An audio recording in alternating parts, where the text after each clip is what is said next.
Just ডান দিকে চলে যাবে, এটা তো কলাম চেঞ্জ হচ্ছে না, সো এখানে ডলার সাইন দিলেও সমস্যা নাই, না দিলেও কোনো সমস্যা নেই।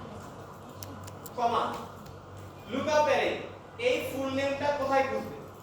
ফুল নেমটা খুঁজবে একদম এই পাশ থেকে নিয়ে ওই মাথা পর্যন্ত। একদম এই পাশ থেকে কেন নিলাম? কারণ এটা হলো 1 নাম্বার, আমার ফুল নেমটা যেন 2 নম্বরে আসে, এইজন্য আমি সবার সামনে থেকে নিলাম এবং এটাকে 100% অ্যাবসলিউট করে দিলাম। লুকআপ অ্যারে কি? 0 exact match. Bracket close, control enter, এটা হয়ে গেল আমার।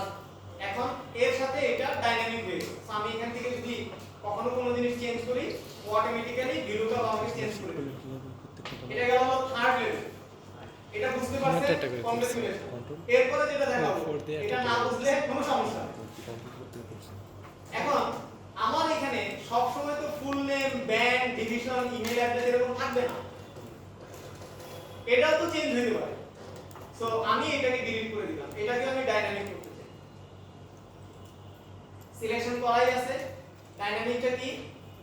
যেটা এখান থেকে ভ্যালিডেশন, ড্রপ ডাউন থেকে লিস্ট, এটা এর আগে আমরা প্র্যাকটিস করছি। সোর্স, এটা সোর্স হবে কি? এই হেডলাইন। বুঝলাম কি? এবার ওকে, তাহলে এখানে এখন আমি কি চাই? Full name. ফুল নেম এখানে সিলেক্ট করার সাথে সাথে এই ফুল নেম ম্যাচ করবে কি ওখান থেকে ধরে খুঁজে নিয়ে আসবে এটা কত নাম্বার। আমি এখানে যখন ফুল নেমের জায়গায় ইমেল অ্যাড্রেস দিব, তখন ম্যাচ কমান্ড খুঁজে বের করবে যেটা 3,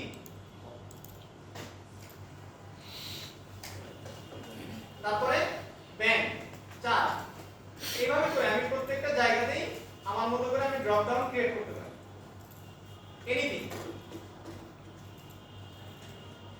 এখন প্রশ্ন হলো যে এইটুক করে রাখলে আপনি যে মহাপণ্ডিত হয়ে গেছেন এক্সেল, এটা তো আমরা দেখে ধরে ফেলব। এখন আমাকে কি করতে হবে? এখন যেটা করতে হবে, এই যে ম্যাচ কমান্ডটা লিখছি, এই ম্যাচ কমান্ডটাকে এখান থেকে কেটে দিতে হবে। এটা হলো ফোর্থ লেভেল। কন্ট্রোল এক্স দিয়ে কেটে বা কন্ট্রোল সি দিয়ে কেটে এই ভিলুকআপের এই জায়গাটাতে ধরে দিতে হবে। সেই ক্ষেত্রে এইবার এই ব্যান্ড যে সেলটা, এটাকে একটা লকিং এর ব্যবস্থা লাগে, যেমন এটা 3 নাম্বার রোটা যেন ফিক্স থাকে। 3 নাম্বার রোটাকে আমি ফিক্স করে দিই, এন্টার। এবার এটাকে আমি সিলেক্ট করে দিই।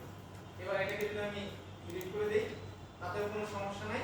এখন এখানে ড্রপ ডাউন থেকে আমি যাই সিলেক্ট করব, টপ জিনিসগুলো চলে আসবে।